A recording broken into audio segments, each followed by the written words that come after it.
This is BoomerLife on CL 650. Come join me, baby, in my endless sleep.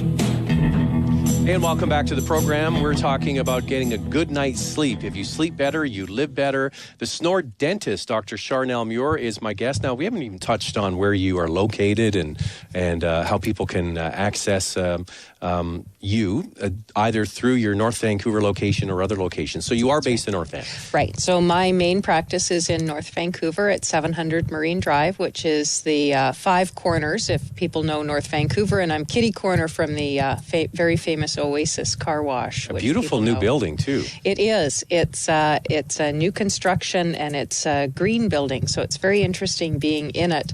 It has one of those, it only senses the heat and air when someone is present in it, and also all sorts of advancements in it. But one of my main reasons for being at that location is it's easy to get to by anyone, either coming from Northwest Van or off Highway 1. And it also has underground parking, which is pretty key. Yeah, because I had to come and visit to drop off the sleep test, and I found parking in the back, no problem. But you travel as well. You go on the road and you go to other areas. So talk about that. Right. So once a month, I spend a week on the island providing services. I see patients in Victoria, and then Duncan, Nanaimo, Courtenay, and Campbell River. And if there's enough patients, I stay all 5 days and see however many patients need my help. And then once a month, right now, once a month, I'm going down to 805 West Broadway and seeing patients there. And then based on demand, I can be seen in other locations such as White Rock and Abbotsford. So somebody listening now, they can make an appointment directly on your website. So explain how that works. What's the website called? So website is www.snoredentist.ca. We just finished rebuilding the website, actually. So it's quite user-friendly. There is online scheduling for any kind of appointment, but certainly the initial consultation for any of our listeners who haven't been in yet.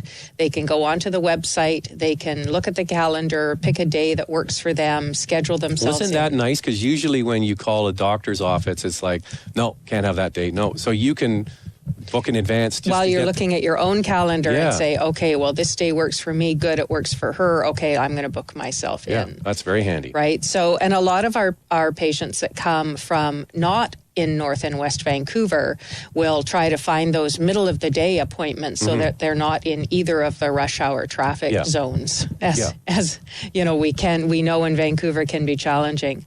So so booking online is easy for patients that prefer. They can call the office 604-987-5337. But it's easy to get in. The consultations, we schedule an hour. We're usually with you for 30 to 45 minutes, depending on what we're reviewing. The consultations can be made by patients directly. They do not need a referral by a physician or any other source. They can come directly into my office, and from there we decide what would be the best road for them to go down, whether it's the testing at home because they haven't had any, or whether it's reviewing the testing they've already had. And for most extended health programs, is this covered?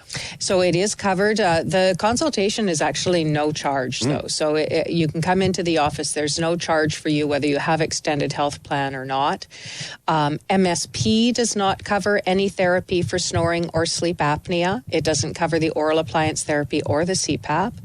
But many of the good extended healthcare plans do cover the oral appliance therapy as an option. So, for instance, Pacific Blue Cross is a either or. They just want they want their clients treated. They, for them, whatever treatment that patient it deserves and is prescribed is the one they should have.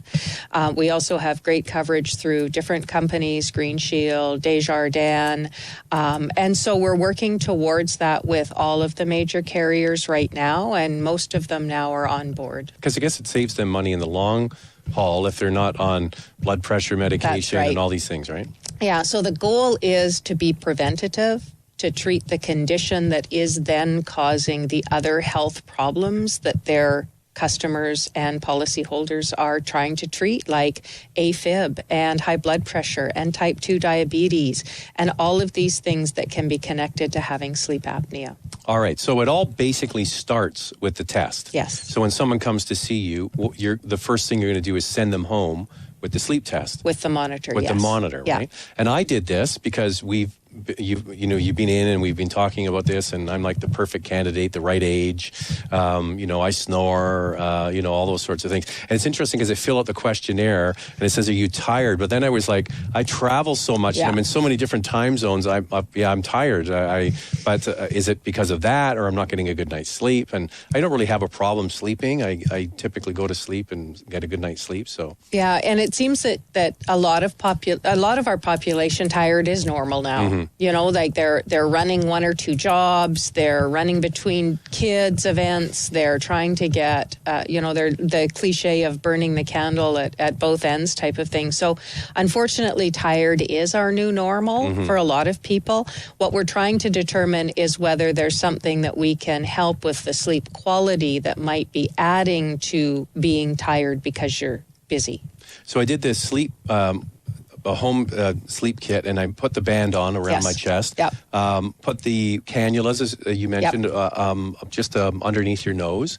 And I didn't even notice those. The hardest thing for me was the thing on my finger. What's that called? The pulse oximeter is what it's called. But the finger probe itself, we actually use the rubber ones, which are more comfortable than the clip ones, right?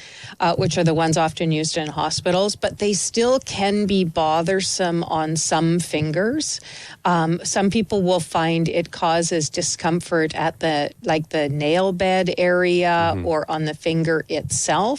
And so we always tell patients, if you wake up at night and it's bothering your finger, you can simply change fingers throughout the night. Yeah. But a lot of people have already taped it in place because they only want to do it once. So they just put up with it and deal with it. The only issue for me is it took a while to fall asleep because I'm not used to having this stuff on, right? Right. And so, yes, it was longer to fall asleep, but you're conscious of it if you're wearing this stuff, but you eventually do fall asleep. Yeah.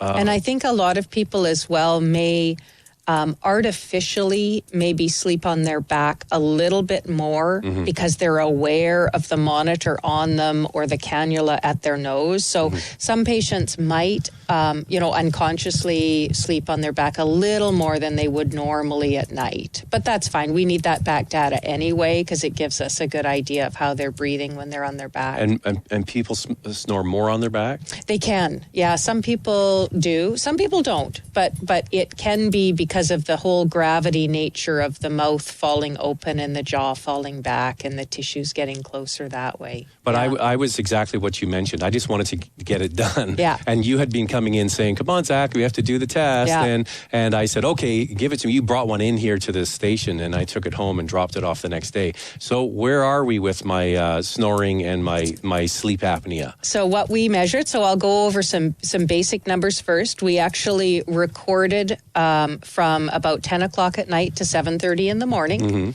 That's when I sleep, yeah. Yeah, and that's the data time that we were looking at. We recorded just over 7,000 breaths during that time, and it told us that you averaged about 13 snores an hour. So we found 13 snores a minute. There were 826 snores in those hours. Now, what it doesn't tell us on this particular monitor is volume. And some of them might have been a quieter snore. Some of them might have been a disruptive snore.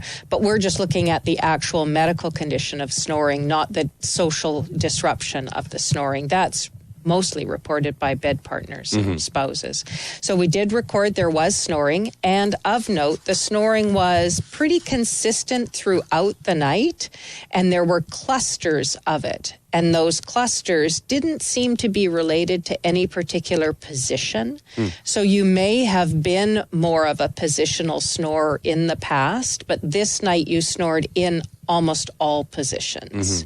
Now, there were also clusters. I'm very conscious of right when I go to sleep with my wife, is because I turn my back to her so that if I do snore, it's not as loud as if I'm snoring right in her ear. That's right. And most snorers, most bed partners actually do sleep back to back, right? It is the most common kind of, once you go to sleep and that's what you're going to do, then that is the most common position for most people, yes. So we haven't got into any apnea details yet. No. All right. So what we'll do is we'll have a quick break, and when we come back, we'll do a deeper dive into my personal medical information. There you go.